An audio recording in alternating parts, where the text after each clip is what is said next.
Bismillahirrahmanirrahim. Assalamualaikum warahmatullahi wabarakatuh.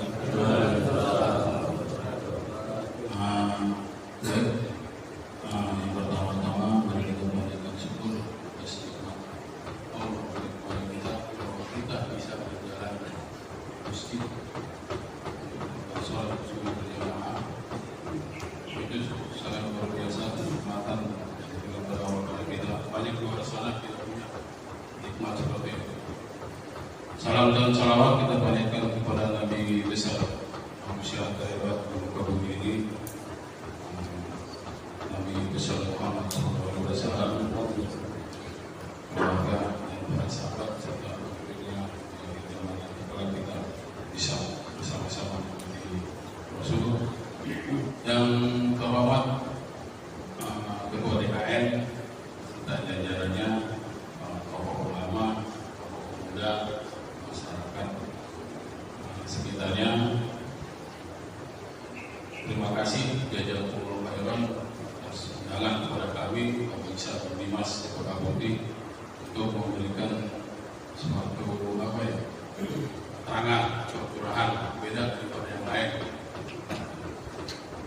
Sebelum memperkenalkan diri, nama saya Jimal Pengasih Peldu, saya Kuramil Kosongin Ciputat. Saya juga asli orang sini, saya masih orang tua. Masuk ini di tahun 2092 dari Jawa Umum, istri baru 1, anak 2.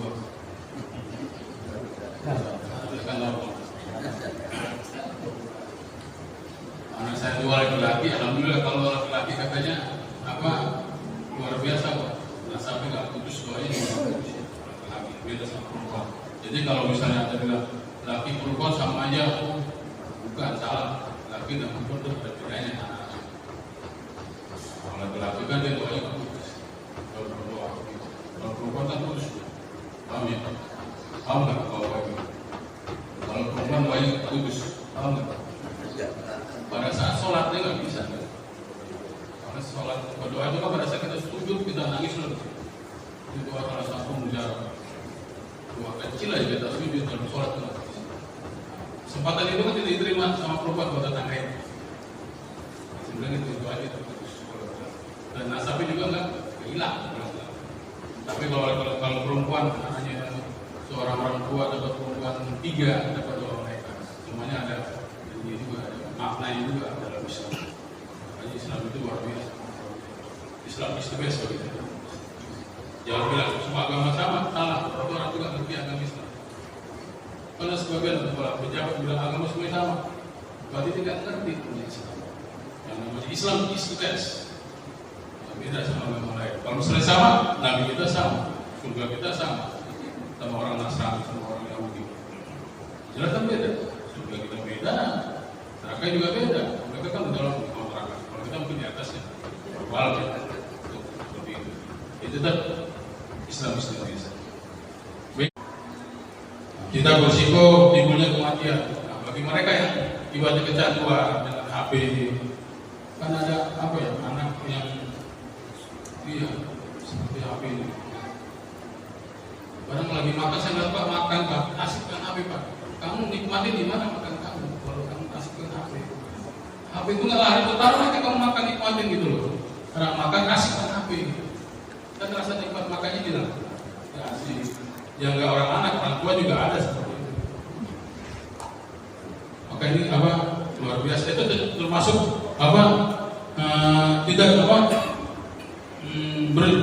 timbulnya kematian. Tidak bersiko timbulnya kematian akibat senjata. Padahal udah kena. Kayak orang yang sakau dengan narkoba, ya itu sebenarnya udah kena. Orang kita udah kena tembak, udah kena mati nih. Udah kena narkoba juga udah macam-macam sifatnya. Ya. Terus tidak ada mobilitas kekuatan angkatan perang, tidak merusak dapat merusak seni-seni moral dan kebudayaan secara meluas dan tanpa sadari oleh korban. Memutuskan ikatan emosional berbangsa dan norma-norma kemanusiaan yang adil dan beradab. Jadi tadi yang saya sampaikan di depan tadi, norma-norma bangsa kita itu sudah mulai terkikis dengan adanya pengaruh dari luar. Kayak itu loh Pak, kan kami pernah kadang suka ditendang sama RT. Nggak ada tendang, ada dangdutan. Itu sebenarnya kebiasaan yang gimana Pak? Dangdutan itu. Karena artisnya pakaiannya roti, yang nonton anak-anak. Coba kebiasaan itu diganti lagi, daripada bapak ibu ngawinin anaknya buat dangdutan, sedekahkan itu buat ibunya. Duitnya buat nyewa SK itu masukin ke masjid. Takut kan? Kadang kerja buat ini akhirat ketimbang dangdutan itu kan mudaratnya banyak. Karena saya pikir juga Pak, kalau kemarin ada dangdutan nih, datang gimana gitu loh kan. Itulah yang bisa mempengaruhi anak-anak yang ada tahunya anak SD sek aja dari situ, dari sini juga. Yang lihat artis joget-joget dengan rok mininya, dengan goyangan yang gembira berjalan, bisa tiba-tiba ini bawa bibir biar. Itu sudah merupakan seni-seni normal kehidupan berbangsa. Itulah kebiasaan yang sudah merusak negara kita. Kalau saran saya begitu, atau sampaikan dari RW itu kita kalau kepada umum yang SK, ini duit waktu semacam lah gitu. Lebih bagus itu. Makanya saya pribadi anak saya satu yang kecil itu pesantren, Bapak Ibu. Jadi kita jangan berharap pahala dari anak. Walaupun anak kita juga pesantren. Saya bilang tadi, anak SD, anak kita SD SMP masih dekat sama kita, masih suka minta gendong sama kita. Begitu SMA, hilang tuh dia, nempel ke punggung kita segala macam. Oke, kita dari sekarang, saya pribadi, dari sekarang pribadi saya mencari dagang pahala saya, pribadi saya. Jadi itu berdekat. Kalau anak nanti sibuk dengan urusannya, sibuk dengan kuliahnya, dengan kawannya, kalau sudah berkeluarga sibuk dengan istri dan anaknya. Kayak kita kalau makan enak, kita ajak siapa sih? Istri sama anak kita. Orang tua kita ajak, Pak, kita makan di mana Pak? SD, kita mau ada istri sama anak kita, betul nggak Pak? Anak kita orang tua kita yang melahirkan Pak. Ya sama, nanti anak kita kayak gitu Pak. Kita berharap datang aja kita ke rumah kita. Kalau usah aja kita makan ke restoran ke rumah, enggak. Jangan berharap pahala. Ini buat saya pribadi, saya pikir sedekah kepada ajar yang sunnah Pak. Jangan pede dengan yang wajib Pak. Jangan pede dengan yang wajib. Sunnahnya ajar. Kalau pengen nambah bonus gitu kan. Soalnya kan surga itu nanti kan berjenjang, masa kita dibuat terus di bawah cuma makan salad, dulu makan anggur dan kejar terus pahala, selama masih hidup.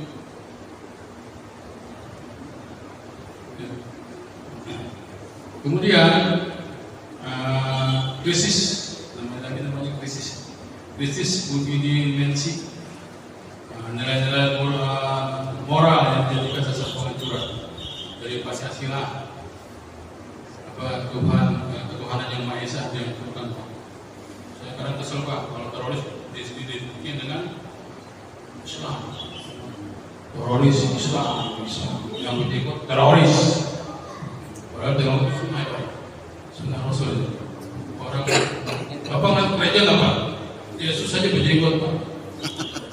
Kenapa tinggal dibilang teroris itu orang Islam? Tapi kalau kita dibilang teroris yang berjenggot. Tapi sudah itu pahalanya 24 jam bukan berjenggot Pak.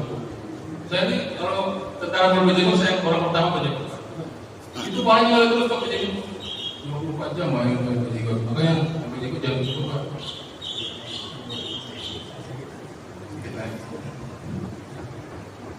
Tetap ya sunnah-sunnah itu dihajar Pak.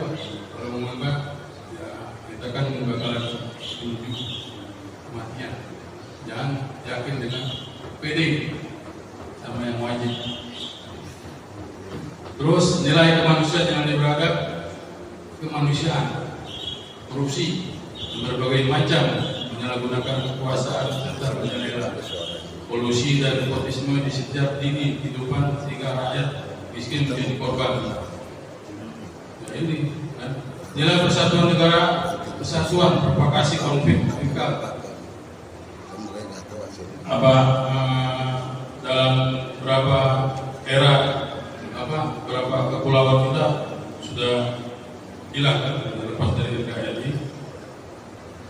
Kemudian yang terakhir kasus yang mana yang di Batam itu, nggak tahu sampai di mana nanti. Nah, ini tanda-tanda kehancuran bangsa dan negara, konflik elit yang berpanjangan sampai sekarang. Politik masih bermain ya, nonton politik, jangan sampai beda warna antara satu saudara, satu RT, RW, jangan berisi pendapat. Ya. Orang kita di bawah sisi pendapat, yang di atas kasih-kasihkannya. Ya. Sekarang ada yang gabung lagi yang kemarin kan, dia nggak tahu di bawah. Ya, kita juga nggak dapat apa begini aja. Jangan terbawa emosi Pak kalau politik Pak, santai aja. Krisis ekonomi yang tidak terselesaikan, ekonomi kita sudah bermalas segala macam. Bangkitnya semangat globalisme, suku yang berlebihan, mudahnya wawasan kebangsaan dan nasionalisme tidak berperan ideologi sebagai pemersatu bangsa. Hancur solidaritas angkatan bersenjata. Kalau angkatan senjata hancur Pak, kan misalnya pemilu nih, kita angkatan darat belinya Sipulan, angkatan laut belinya Sipulana. Waduh, kan Bapak itu beda pendapat atau bisa bongkar gudang senjata. Itu loh Pak, makanya dukung antara TNI Polri dan sampai juga bertikai antara polisi, kita berusaha terhubung ya, untuk menjaga negara ini. Kalau udah angkatan perang udah hancur, kayak kemarin Soviet ya, perang Rusia itu diserang, masyarakatnya diungsikan banyak, ya kan? Bikin ke negara lain, karena dia nggak ada wajib militer. Kita kan ada, kalau misalnya Indonesia perang, yang bantu saya siapa? Ya antum semua. Nggak bakalan dikirim ke luar negeri Pak, kenapa enggak? Bapak-bapak ikut perang kan? Kalau negara ini kan beda, sipilnya diungsikan ke negara lain. Jadi kalau kita sama-sama berperang melawan penjajah yang akan menjajah negara kita, beda kan? Satu negara itu beda dengan sistem seperti itu. Makanya unsur pendukung kita yaitu masyarakat dan kuat bersama rakyat, judulnya seperti itu kan? Judulnya. Mungkin itu aja dari kami, kurang lebihnya mohon maaf jika ada salah kata penyampaian. Inilah kita. Terima kasih saya sampaikan kepada Ketua DKM. Saya akhiri. Assalamualaikum warahmatullahi wabarakatuh. Waalaikumsalam.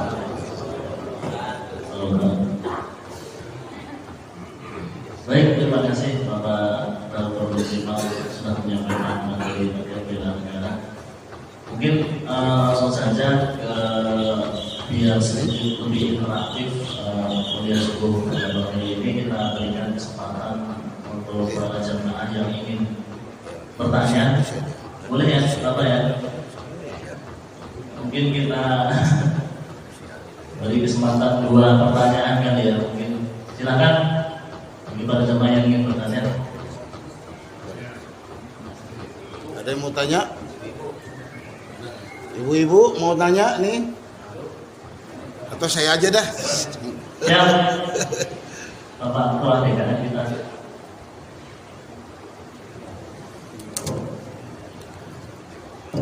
Baik, Assalamualaikum warahmatullahi wabarakatuh. Ini lebih tepatnya bertanya pada Bapak TNI ini ya. Kita selalu menerima berita di sosmed itu tentang berita-berita yang kacau. Memang sih kalau kita tahu diri kita siapa, maka kita introspeksi, maka berita-berita ini adalah hoax. Memang Allah juga mengingatkan kepada hambanya, setiap ada berita harus kita cari dulu.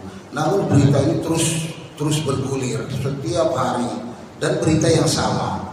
Apa beritanya? Misalkan begini, yang sering kita baca itu adalah tentang komunis Cina yang terus makin kemari makin masuk. Sementara pertanyaannya besar, TNI kemana, kan gitu kan? Jadi akhirnya kita digiring opini untuk membenci Cina dan sekaligus membenci TNI yang diam gitu loh. Nah ini pertanyaan sebenarnya bukan buat saya aja nih Pak, tapi buat kita semua sehingga kita paham bagaimana kita bisa menyaring informasi-informasi yang dapat. Sebenarnya bukan satu aja sebenarnya berita ini ya. Kalau yang kita sering bilang ini hoax, tapi mohon penjelasannya bagaimana kita mensikapi berita-berita itu sehingga rasa cinta kita kepada TNI dan Polri terus naik gitu loh. Jangan berita datang kita membenci. Ini udah jamak lah kita dengar. Dan pada kesempatan ini kami jamaah Masjid Baitur Rahim mengucapkan selamat Hari TNI yang ke-78 ya Pak ya. Semoga TNI makin jaya, jaya di udara, jaya di darat, dan jaya di laut. Dan kalau untuk Polri-nya ya udah lewat ya Bayangkara 1 Juli ya. Tapi gak apa-apa, selamat juga kepada Polri, polisi, selamat Hari Bayangkara. Demikian Pak, mohon jawabannya.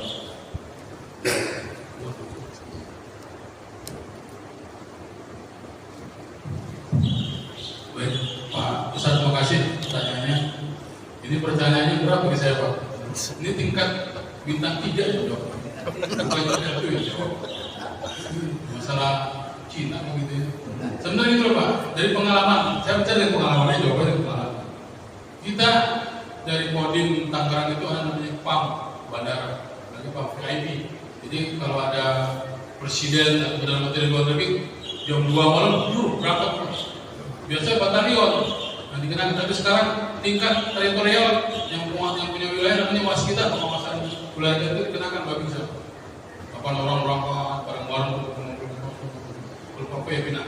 Termasuk pengamanan bandara itu dari kita juga Pak. Itu emang banyak. Saya nggak pernah jaga situ. Saya malas Pak jaga situ. Jauh bukan anak muda aja dari penting saya. Itu emang ada cerita dari rekan dari koran banyak orang ini yang datang melalui bandara Pak. Dan memang kasusnya ada yang videonya waktu itu. Ada pas seperti itu termasuk Pak. Nah ini pengalaman saya juga Pak. Gitu. Saya pernah waktu itu di Tribuna adakan ulang tahun di Tribuna. Itu Profesor Uin Pak. Saya disamperin, disalami Pak. Siapa namanya itu? Profesor. Dia bilang sama saya sudah gak simpati lagi sama TNI. Saya kaget tuh. Iya Pak, saya juga pensiun, mau pensiun ini.